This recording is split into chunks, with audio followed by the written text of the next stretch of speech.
ದೋಸ್ತ ರೈತರ ಮಗ ಗೆದ್ದಿದ್ದಾನೆ ಅದು ನಮ್ಮ ಉತ್ತರ ಕರ್ನಾಟಕದ ಹುಲಿ ನಮ್ಮ ದೋಸ್ತ ವಿನ್ ಆಗಿದ್ದಾರೆ. ಅದಕ್ಕೂ ನಮ್ಗೆ ತುಂಬಾ ಇಷ್ಟ ಆಗಿದೆ. ಯಾಕಂದ್ರೆ ಇಡೀ ಬಿಗ್ ಬಾಸ್ ಸೀಸನ್ 11ವರೆಗೂ ಯಾರು ಕೂಡ ರೈತರ ಮಕ್ಕಳು ಇನ್ನೂವರೆಗೂ ಗೆದ್ದಿರಲಿಲ್ಲ. ಅದು ಈ ಬಿಗ್ ಬಾಸ್ 11ರಲ್ಲಿ ರೈತರ ಮಕ್ಕಳು ನಮ್ಮ ಉತ್ತರ ಕರ್ನಾಟಕದ ಹುಲಿ ಹನುಮಂತ ಅವರು ವಿನ್ ಆಗಿದ್ದಾರೆ. ತುಂಬಾ ಖುಷಿ ಆಗ್ತಾ ಇದೆ.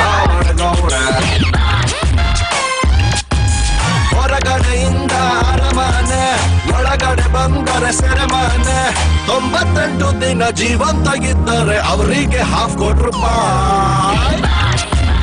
ಹೌದು ಸ್ವಾಮಿ.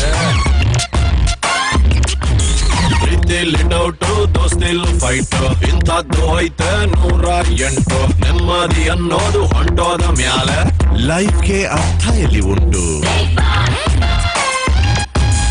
ಹೊರಗಡೆಯಿಂದ ಅರಮನೆ ಒಳಗಡೆ ಬಂದರೆ ಸೆರೆಮನೆ ಒಬ್ಬನ್ನು ಬಿಟ್ಟರೆ ಸಂತೋಷ ಪಟ್ಟರೆ ₹50,00,000.